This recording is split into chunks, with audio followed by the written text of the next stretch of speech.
नमस्कार दोस्तों, कैसे हैं आप लोग। उम्मीद करूंगा कि जहां कहीं भी होंगे स्वस्थ होंगे। देश में लोकसभा चुनाव चल रहे थे जिनके परिणाम भी अब आ चुके हैं और उम्मीद करता हूं कि आप सभी ने अपने अपने लोकसभा क्षेत्र में कौन विजेता रहा ये जान लिया होगा। और अगर नहीं जाना तो हमने कुछ लोकसभा क्षेत्र के ऊपर वीडियोज़ बनाई हैं कि किस कैंडिडेट को कितने वोट मिले हैं। हालांकि इस वीडियो में हम बात करेंगे राहुल गांधी जिन्हें जो दो सीटों के ऊपर जो चुनाव लड़ा था, आखिरकार अब उनको एक सीट छोड़नी पड़ेगी इस बात के ऊपर, इस मुद्दे के ऊपर। क्योंकि जो नियम है, नियम के अनुसार एक व्यक्ति दो सीटों के ऊपर रिप्रेजेंटेशन नहीं कर सकता है संसद के अंदर। उन्होंने भले ही दो सीटों पे चुनाव लड़ा, क्योंकि दो सीटों पे चुनाव लड़ सकते हैं, और अगर एक पे हार जाते, एक पे जीत मिल जाती उनको, तो जाहिर सी बात है जिससे जीतते वहाँ से रिप्रेजेंट करते। लेकिन क्योंकि इस बार उन्होंने दोनों सीटों के ऊपर जीत दर्ज की हुई है। पिछली बार भी उन्होंने वायनाड और अमेठी से चुनाव लड़ा था, लेकिन अमेठी में उनको हार का सामना करना पड़ा था। लेकिन इस बार उनका साथ ऐसा कुछ नहीं हुआ। हालांकि इस बार उन्होंने उत्तर प्रदेश में अमेठी सीट को छोड़कर रायबरेली सीट पर चुनाव लड़ा था और वहां से भी अच्छे खासे मार्जिन से जीत दर्ज की। तकरीबन 6,80,000 से ज़्यादा वोट मिले। एग्जैक्ट आंकड़ा अभी मैं इसमें नहीं बता रहा हूँ, लेकिन 6,80,000 के आसपास उनको वोट मिले यहाँ पे।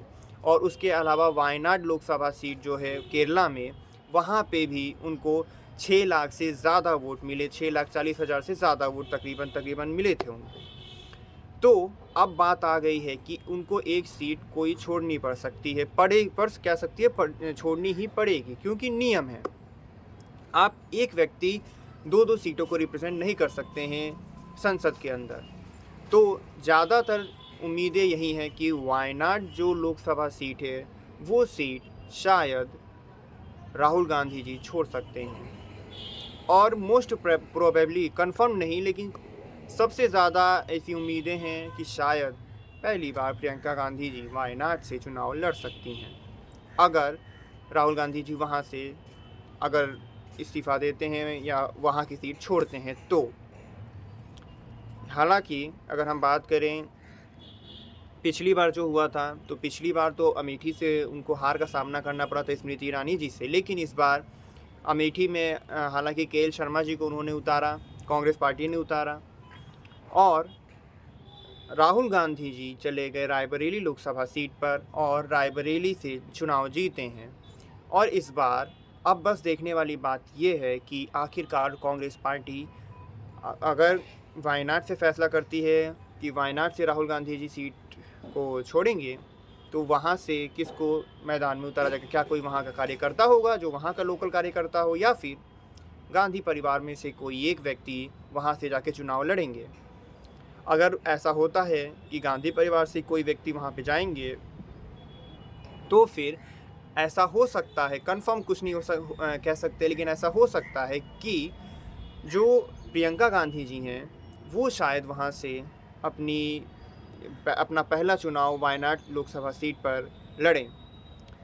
पिछली क्या अभी जो चुनाव हुए थे उसमें ऐसी उम्मीदें लगाई गई थी कि शायद अमेठी से या रायबरेली में से कोई एक सीट पर प्रियंका गांधी चुनाव लड़ सकती हैं, लेकिन ऐसा हुआ नहीं। और इस बार राहुल गांधी जी को भी देखकर ऐसा नहीं लगता है कि वो उत्तर प्रदेश से रायबरेली सीट को छोड़ने की भूल करेंगे शायद।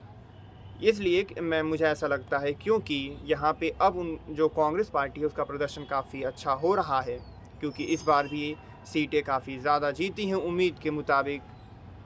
जैसा आंकड़ा कम से कम पिछले बार रहा, पिछले कुछ दो चुनावों में रहा था, उन चुनाव के तुलना में ये काफ़ी ज़्यादा अच्छा प्रदर्शन माना जाएगा। चाहे वो समाजवादी पार्टी ने भी अच्छा प्रदर्शन किया, लेकिन देखने वाली बात होगी कि आखिरकार कौन सी सीट छोड़ते हैं। और जो सीट ज़्यादातर चांसेस है वायनाड के, तो वायनाड में क्या गांधी फैमिली से ही कोई एक व्यक्ति वहाँ से चुनाव लड़ेंगे, ये भी देखने वाली बात होगी। हालांकि आप पर्सनली क्या राय रखेंगे इस मुद्दे के ऊपर कि कौन सी सीट राहुल गांधी जी छोड़ सकते हैं, और अगर छोड़ते हैं तो वहाँ से आखिर कौन चुनाव लड़ सकता है।